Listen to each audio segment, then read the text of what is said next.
जय हिंद साथियों, मैं अपने इस वीडियो में आपका पुनः स्वागत करता हूं।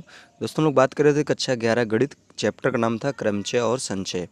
तो क्रमचय संचय से संबंधित हम लोग प्रश्नावली जो 7.3 है उस पर बात कर रहे थे, और हमने प्रश्नावली 7.3 में प्रश्न संख्या 4 तक बात कर रखी है। अब हम लोग बात करेंगे प्रश्नावली 7.3 में जो प्रश्न संख्या 5 है यहाँ से। तो चलिए शुरू करते हैं। जो 5वां प्रश्न है इसमें कह रहा है कि 8 व्यक्तियों की एक समिति में हमें कितने प्रकार से अध्यक्ष और उपाध्यक्ष चुन सकते हैं, यह मानते हुए कि एक व्यक्ति से अधिक पद पर नहीं रखा जा सकता है। चलिए इसको समझते हैं। दरअसल इसमें कह रहा है कि 8 व्यक्तियों का एक समिति यानी कमेटी बनी हुई, ग्रुप है कह सकते हैं, जिसमें से क्या करना है, उसमें से हमें 8 में से किन्हीं 2 लोगों को, एक को अध्यक्ष और एक को उपाध्यक्ष बनाना है। तो आप उनको कितने तरीक़ों से अध्यक्ष उपाध्यक्ष चुन सकते हैं। जैसे एग्जांपल में समझिए, जैसे मान लीजिए सपोज दैट ये 8 व्यक्ति हैं, 2 3 4 5 6 7 8, ठीक है, 8 व्यक्ति हैं। अब इन 8 व्यक्तियों में क्या करना है, हमें मतलब किन्हीं को भी हमें एक को अध्यक्ष चुनना है, एक को उपाध्यक्ष चुनना है।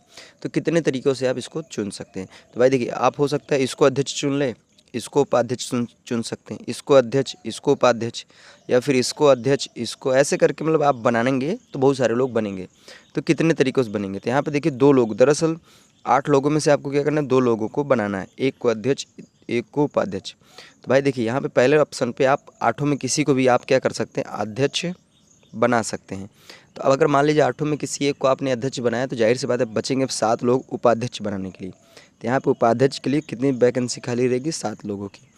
तो अब आप इसका क्या करेंगे, मल्टीप्लाई कर लेंगे, 8 सत्ते 56, यानी 56 तरीक़ों से आप 8 लोगों को अध्यक्ष और उपाध्यक्ष के रूप में चुन सकते हैं। तो उम्मीद करूँगा हमारी बातें आपको समझ में आई होगी। अब हम लोग आगे वाले प्रश्न की ओर चलते हैं। अगले प्रश्न में 6ठा नंबर, इसमें कह रहा है कि n-1 P3 अनुपाते nP4 बराबर 1:9 हो, तो इसमें कह रहा है n का मान ज्ञात कीजिए। आप लोगों ने, हालांकि मैंने स्टार्टिंग में ही बता रखा था, एक फार्मूला होता है NPR बराबर होता है factorial n upon n minus r factorial. ये फार्मूला होता है NPR का। और आपको एक बात और भी ध्यान देना है इसमें, कि जो n होता है ना, वो सदैव r से क्या होता है, बड़ा होता है। तो ध्यान देना, n का मान सदैव r से क्या होगा, बड़ा होगा, ये ध्यान देना है। तो चलिए शुरू करते हैं। यहाँ पे देखिए, अनुपात का मतलब बटा होता है, तो इसको आप ऐसे लिख सकते हैं, n-1 P3 बटे nP4 बराबर 1:9 का मतलब होता है 1/9। अब आप इसका इधर मल्टीप्लाई कर लीजिए, इसका इधर कर दीजिए, तो ये हो जाएगा फाइनली आपका 9n-1 P3, ठीक है। और इसका इधर मल्टीप्लाई करेंगे तो बराबर में nP4। अब इसी को हल कर सकते हैं। तो यहाँ से देखिए इसके आगे और हल्का से बढ़ेंगे, देखिए जैसे यहाँ पे 9 है तो 9 लिखिए, फिर गुणे का चिन्ह लगाइए। जैसे इसको लिख सकते हैं n-1 फैक्टोरियल। जैसे आपने देखा ऊपर कि NPR में ऊपर होता है फैक्टोरियल, यानी जो ऊपर रहता है वही फैक्टोरियल में आ जाएगा। तो यहाँ पे n-1 है तो फैक्टोरियल बटे फिर n माइनस, तो n की जगह पूरा आपका n-1 है, फिर -3, उसके बाद यहाँ क्या लगाएंगे, फैक्टोरियल बराबर। अब देखिए इधर इसको कैसे लिखेंगे, तो यहाँ इसको लिख सकते हैं फैक्टोरियल n अपॉन n-4, उसके बाद फैक्टोरियल। अब देखिए इधर इसके आगे इधर करेंगे तो जाएगा 9 गुणे n-1 फैक्टोरियल अपॉन, देखिए यहाँ माइनस का 1 प्लस माइनस का 3, तो ये हो जाएगा n-4 फैक्टोरियल अब बराबर जाएगा factorial n upon n-4 factorial. अब देखिए ये क्या हो जाएगा, कैंसिल हो जाएगा। तो जब ये कट जाएगा तो आपको फाइनली क्या बचेगा, 9, फिर इधर हो जाएगा n-1 फैक्टोरियल। अब देखिए जैसे यहाँ पे फैक्टोरियल n है तो इसको आप ऐसे लिख सकते हैं n इंटू, देखिए जैसे आपने पढ़ा था कि फैक्टोरियल 8 है तो उसमें क्या करते हैं, एक एक कम करते चलते हैं हम लोग। तो यहाँ पे जैसे n है तब n में कम n, फिर उसके बाद एक कम करेंगे तो n-1। अब यहीं पर लगा दीजिए फैक्टोरियल, तो ये क्या हो जाएगा, ये भी आपका कैंसिल हो जाएगा। तो फाइनली n बराबर कितना बचेगा, 9। तो n बराबर आपका 9 आ जाएगा। तो उम्मीद करूँगा ये बात आपको हमारी समझ में आई होगी। अब आइए हम लोग अगले प्रश्न यानी 7वें प्रश्न की ओर चलते हैं। इसमें कह रहा है r का मान ज्ञात करना यदि NP, जैसे ये दिया हुआ, ठीक है। तो आइए शुरू करते हैं इसका सॉल्यूशन। तो यहाँ देखिए जैसे 5PR है तो इसको लिख सकते हैं फैक्टोरियल 5 अपॉन ये हो जाएगा 5 माइनस आर फैक्टोरियल बराबर हो जाएगा 2 गुणे हो जाएगा ऊपर फैक्टोरियल 6, फिर उसके बाद 6 माइनस फिर आर माइनस 1 फिर पूरे का फैक्टोरियल। तो देखिए यहाँ पे फैक्टोरियल 5 फिर हो जाएगा 5 माइनस आर फैक्टोरियल बराबर 2 गुणे फैक्टोरियल 6 को लिख सकते हैं 6 गुणे फैक्टोरियल 5। ठीक है, और इस माइनस के अंदर मल्टीप्लाई करेंगे तो जाएगा 6 माइनस आर, फिर ये हो जाएगा प्लस का 1, उसके बाद हो जाएगा फैक्टोरियल। अब देखिए यहाँ से ये क्या हो जाएगा, ये आपका कैंसिल हो जाएगा, तो ऊपर बचेगा 1/5 minus r factorial equal to 2 into 6 upon, इधर देखिए ये 6 और ये 1, तो आपका हो जाएगा 7 माइनस आर फैक्टोरियल। अब इधर आप जो नीचे है ना इसको भी तोड़ सकते हैं, तो यहाँ जाएगा 1/5 माइनस आर फैक्टोरियल बराबर 2 इंटू 6। देखिए जैसे यहाँ पे 7 माइनस आर है तो इसमें एक एक कम करेंगे, तो ये जाएगा पहला नंबर तो 7 माइनस आर, फिर उसके बाद हो जाएगा 6 माइनस आर, फिर यहाँ पे हो जाएगा 5 माइनस आर, उसके बाद लगाएंगे फैक्टोरियल। तो इधर आपसे क्या हो जाएगा, ये कैंसिल हो जाएगा, तो इनका आप इधर मल्टीप्लाई कर लीजिए, इनका इधर कर दीजिए, तो जाएगा 7 माइनस आर, उसके बाद 6 माइनस आर बराबर 6 2 जा 12, 6 दूनी 12।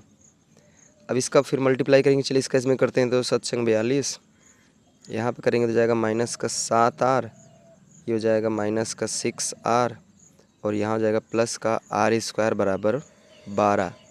ठीक है, तो एक काम करिए, इसको उठा के इधर लाएंगे तो हो जाएगा, ऐसे लिख सकते हैं आर स्क्वायर माइनस का 13 आर, और इधर आएगा तो जाएगा प्लस का 30 बराबर 0।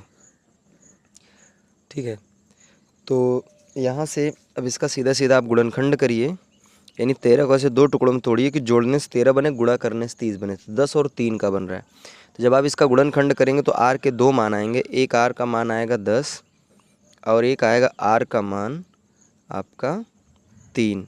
तो देखिए यहाँ पे आर के 2 मान आए हैं, अब इसमें से किसको लेना है ये आपको ध्यान देना है। अभी मैंने एक बात बताई थी कि जैसे एन और आर, इसमें जो एन होता है वो सदैव आर से क्या होता है, बड़ा होता है। तो अगर हम यहाँ पे आपको सवाल में दिखाएं तो इसमें जो मैक्सिमम एन का मान, इधर देखिए जैसे यहाँ पे एन का मान 5 है तो यहाँ पे 6 है, तो मैक्सिमम एन का मान 6 है, लेकिन अगर हम आर का मान यहाँ से अगर हम 10 ले लेते तो ये एन से क्या हो रहा है, बड़ा हो रहा है, तो हम इसको क्या कर सकते, नहीं ले सकते। आर के लिए हम किसको लेंगे, 3 को लेंगे, तो फाइनली आपका आर का मान ये हो जाएगा। तो उम्मीद करूँगा हमारी बातें आप समझ पाए होंगे। इसी तरीके से अगला वाला प्रश्न आपका, आइए इसको देखते हैं। इसमें 5 PR है तो इसको लिख सकते हैं फैक्टोरियल 5/5 माइनस आर फैक्टोरियल बराबर इधर जाएगा फैक्टोरियल 6, इधर हो जाएगा 6 माइनस, फिर इसके बाद माइनस आर माइनस 1, फिर पूरे का फैक्टोरियल, तो जाएगा फैक्टोरियल 5, फिर r minus 5 minus r factorial. अच्छा, फैक्टोरियल 6 को कैसे लिखेंगे, तो यहाँ हो जाएगा 6 गुणे फैक्टोरियल 5 बटे, इसका वही मल्टीप्लाई करेंगे तो ये वजह सीधा सीधा होगा 7 माइनस आर फैक्टोरियल। अब इधर से ये क्या होगा, कैंसिल होगा, तो ऊपर बचेगा 1 माइनस 1/5 माइनस आर फैक्टोरियल बराबर ये जाएगा 6 अपॉन, इसको तोड़ेंगे तो जाएगा 7 माइनस आर, उसके बाद 6 माइनस आर, फिर 5 माइनस आर फैक्टोरियल, तो फिर ये कैंसिल होगा, फिर इधर इसका मल्टीप्लाई होगा तो ये जाएगा 7 माइनस आर 6 माइनस आर बराबर 6। तो मल्टीप्लाई वगैरह करिए, चलिए इसका इसमें हो जाएगा 42 माइनस का 7 आर माइनस का 6 आर और प्लस का आर स्क्वायर बराबर 6। ठीक है, फिर इसको उठा के इधर लाएंगे तो हो जाएगा आर स्क्वायर माइनस का 13 आर, अच्छा इधर आएगा तो जाएगा माइनस का 36। ठीक है, माइनस का 36 नहीं, प्लस का 36 बराबर का 0। अब देखिए आपको फिर क्या करना है, 13 को ऐसे 2 टुकड़ों में तोड़ना है कि जोड़ने से 13 बने, गुणा करने से 36 बने, तो 9 और 4 यानी 9 × 36। तो अगर इसका करेंगे तो आर का मान एक आएगा 9 और एक आएगा 4, तो अब इसमें से दोनों में से आपको पता है किसको लेना है, क्योंकि देखिए अगर 9 को लेंगे तो वो आर एन से क्या हो रहा है, बड़ा हो रहा है। तो आपको किसको लेना है, 4 को। तो आपका फाइनली कौन सा आंसर होगा, 4। तो उम्मीद करूँगा हमारी यहाँ तक बातें समझ में आई होगी। बाकी और भी जो प्रश्न हैं उनको हम लोग नेक्स्ट वीडियो में समझेंगे। अब दीजिए इजाज़त, इसी तरह मिलेंगे अगली वीडियो में, तब तक के लिए जय हिंद, वंदे मातरम।